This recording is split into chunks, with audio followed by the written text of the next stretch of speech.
Assalamualaikum warahmatullahi wabarakatuh. Bagaimana keadaan Mbak Nana Bapak semua? Semoga sehat walafiat dan selalu dalam lindungan Allah Subhanahu wa taala. Baiklah, anak-anak Bapak semuanya, sebelum kita mulai pembelajaran kita, langkah baiknya kita berdoa terlebih dahulu. Berdoa dimulai. Amin. Selesai. Semoga dengan doa tadi kita mulai pembelajaran kita dan pembelajaran kita dilancarkan oleh Allah Subhanahu wa taala dari awal sampai akhir nantinya.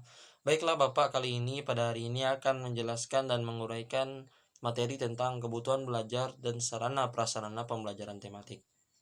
Baik, pembahasan-pembahasan yang akan kita bahas pada materi kali ini ialah yang pertama yaitu bahan ajar, yang kedua ada implikasi terhadap pengaturan tempat duduk, dan yang ketiga ada implikasi terhadap pemilihan tempat kegiatan. Yang keempat ada kaitannya dengan Al-Quran. Yang kelima implikasi terhadap pemberian respon atau penguatan. Yang keenam ada sarana prasarana sumber belajar dan media. Akan kita bahas yang pertama ialah bahan ajar. Bahan ajar memiliki peran yang penting dalam pembelajaran, termasuk dalam pembelajaran tematik. Oleh karena itu, pembelajaran tematik pada dasarnya merupakan perpaduan dari berbagai disiplin ilmu yang tercakup dalam ilmu alam, maka dalam pembelajaran ini memerlukan bahan ajar yang lebih lengkap dan komprehensif dibandingkan dengan pembelajaran monotik. Dalam satu topik pembelajaran diperlukan sejumlah sumber belajar yang sesuai dengan jumlah standar kompetensi yang merupakan jumlah bidang kajian yang tercukup di dalamnya lingkungan alam dan lingkungan sehari-hari.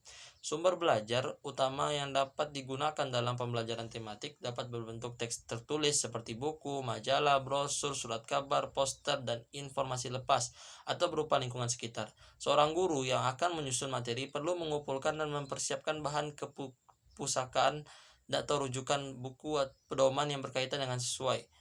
Untuk menyusun dan mengembangkan silabus pencarian informasi ini, sebenarnya dapat pula memanfaatkan perangkat teknologi informasi mutakhir seperti media dan internet. Yang kedua, implikasi terhadap pengaturan tempat duduk.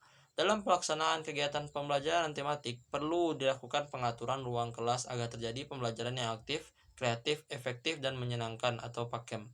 Pengaturan ruang kelas tersebut meliputi pengaturan meja, kursi, lemari, perabotan kelas, alat media, atau sumber belajar lainnya yang ada di kelas, diatur dengan fleksibel atau mudah diubah-ubah disesuaikan dengan tuntunan strategi pembelajaran yang akan digunakan.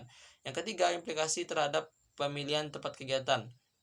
Agar proses pembelajaran berjalan dengan efektif dan tidak menjenuhkan, maka perlu dilakukan variasi pembelajaran yang berkaitan dengan gaya mengajar guru, penggunaan alat dan media pembelajaran, dan pola interaksi pembelajaran. Guru perlu juga menggunakan berbagai bentuk kegiatan, misalnya percobaan, bermain peran, tanya jawab, demonstrasi, dan bercakap-cakap. Yang keempat, kaitannya dengan Al-Quran terdapat apa kata Allah Subhanahu wa taala?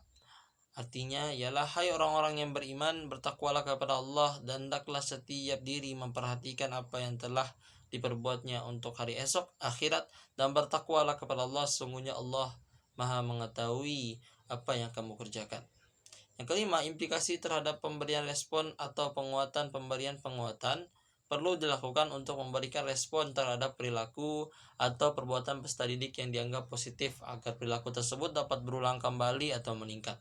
Pemberian penguatan ini dapat dilakukan dalam bentuk verbal atau non-verbal.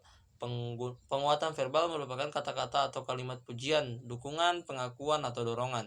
Bentuk penggunaan non-verbal ditunjukkan dengan cara-cara seperti raut wajah atau mimik muka, gerakan atau isyarat badan, gerak mendekati peserta didik, sentuhan, kegiatan yang menyenangkan, simbol atau tanda, dan penguatan dengan benda atau barang. Yang keenam yang kita bahas ialah sarana prasarana dan sumber belajar dan media. Pembelajaran ini juga perlu mengoptimalkan penggunaan media pembelajaran yang bervariasi. Dengan menggunakan berbagai media akan membantu peserta didik dalam memahami konsep-konsep yang abstrak, dan media tersebut dapat digunakan dalam kegiatan belajar sehingga pengganti dari objek-objek yang terlalu berbahaya atau sukar didapat, objek yang terlalu besar atau terlalu kecil. Penggunaan media ini dapat divariasikan ke dalam penggunaan media visual, media audio, dan media audio visual.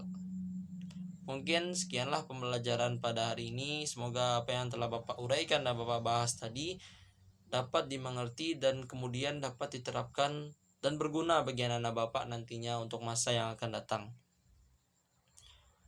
Terlebih atau kurang Bapak mohon maaf. Wabillahi taufiq wal hidayah. Wassalamualaikum warahmatullahi wabarakatuh.